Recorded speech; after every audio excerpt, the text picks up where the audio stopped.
even the little food that you receive in your begging bowl without having shared it with others, you may be acting in such a way that you produce social disharmony. Sharing the material benefits that you acquire is considered as one of the most important virtues that promote social harmony. You need to consume things sharing with others, pati vibhatta bhogi, but not in a miserly manner. This is quite the opposite of macharya, which is given as a cause for social conflict. There has to be a sense of morality. There has to be agreement with regard to certain moral ideals of life. If there is dissension and disagreement at ideological level, there is always going to be social conflict. The Buddha speaks a lot about social conflict that is produced due to clinging to various dogmas. So working towards a practical ideology that is beneficial to all is important. The Buddha makes the distinction between sammaditthi and micchaditthi, the right view and the wrong view. Micchaditthi is really a dogma that people tend to cling to. They are not concerned about the practical results of their views. They just cling to dogmas. The Buddha rejects that kind of attitude and talks about a view which is wholesome. Such a view is to be tested in the light of its consequences. It has to be tested in terms of what it produces in actual life. A wholesome view is a view that can be tested in the light of human experience. A view which produces more unhappiness to mankind is micchaditthi. A view which produces greater happiness to mankind is sammaditthi. Although the Buddha makes this distinction, people are prone to cling to views because they see some personal benefit holding one view rather than another. Here we see the connection between truth and relationships. People want to make certain views true because they see some self-interest in that particular view. People hold to some dogmatic views and say this alone is true and everything else is false. That is an attitude that the Buddha rejects altogether. When people are subject to dogmatic attitudes, they hold this alone is true and everything else is false. Irrespective of what the consequences are, people go on holding their esteemed view. The Buddha says that he is not interested in truth of that kind. From a philosophical point of view, the Buddha does not think that there is one and only one truth that a person has to grasp as the ultimate truth. Truth is relative to our goal. The Buddha is interested in the noble truths conducive to the annihilation of the suffering and unsatisfactoriness that we experience.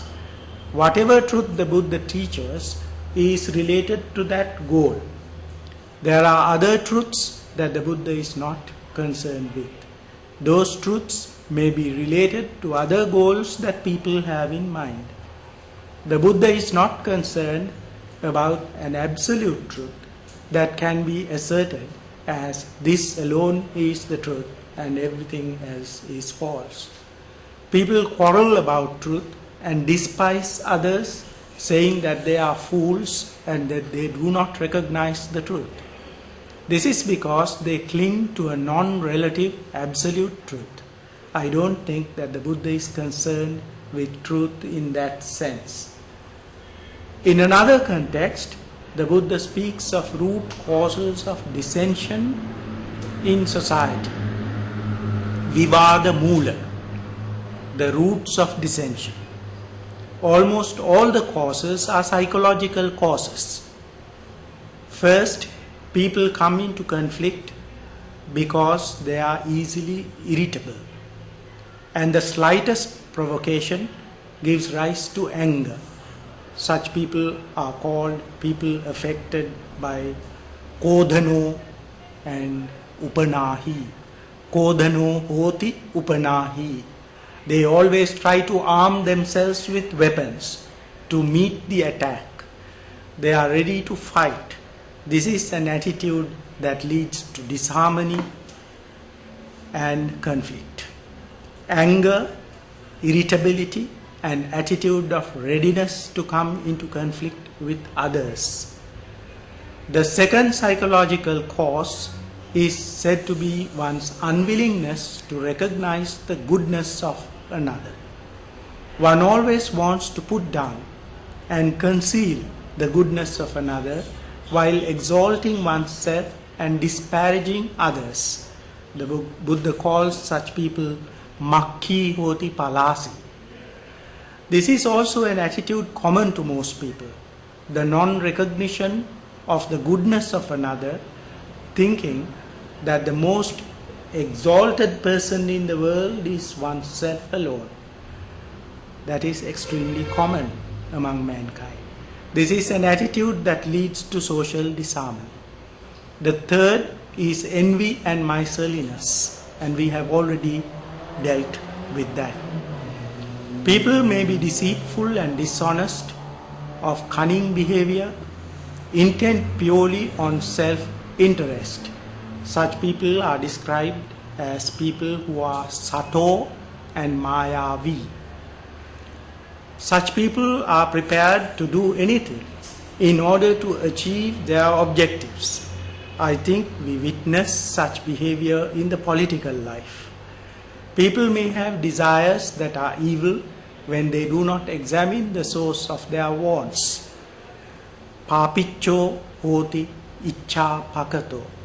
As I said, people cling to wrong ideologies because they do not wisely reflect on their ideologies. One clings to one's own view and is not prepared to give it up, holding tenaciously to them. Adanagahi hoti duppati nissaggi. It is not possible for others to explain things and change another person's harmful views when he dogmatically clings to it. These are considered as the 6 reasons that affect harmonious relationships in society. This is just an outline regarding the Buddha's teaching on relationships. I think the main focus of attention of the Buddha is on changing oneself. We can treat the symptoms of the disease by treating the external factors and reduce some of the conflicts in society. But the effects of such change is likely to be very temporary. We deal with one external factor, but since the factor that leads to conflict are so diverse and multiple, there will be another factor that will come up and cause disharmony in society. We will never be able to achieve harmony in society by dealing only with external factors. One has to train oneself and cultivate the mind in order to make it possible for us to live in harmony, irrespective of the inequalities we find in a social context. That is the Buddhist view on which we have focused special attention. Social relationships begin with the individual, and if we try to tackle the problem of social relationship only by dealing with the external world, as long as the inner root causes of social conflict are not tackled, it will not be possible to tackle the problem at its root. That is why the Buddha says that one cannot pull out another who is sunk in the mud, while one is oneself sunk in the mud. First, one has to come out. If one wants to serve society, if one wants to better society, first there has to be a sound moral foundation to one's character. The qualities that the Buddha talks about are the necessary moral foundation for social change. There is a mutual relationship between the well-being of others and the well-being of ourselves. This precisely is what the Buddha means when he says, one who looks after himself looks after others, and one who looks after others looks after himself. They are not mutually exclusive. If one has real interest in the well-being of the other, such a person cultivates compassion, altruistic concern for the other. This is the kind of empathy that is needed. One who consciously develops it within himself, expresses it in his bodily and verbal conduct for the benefit of others.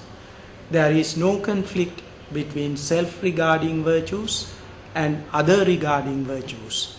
They are the same.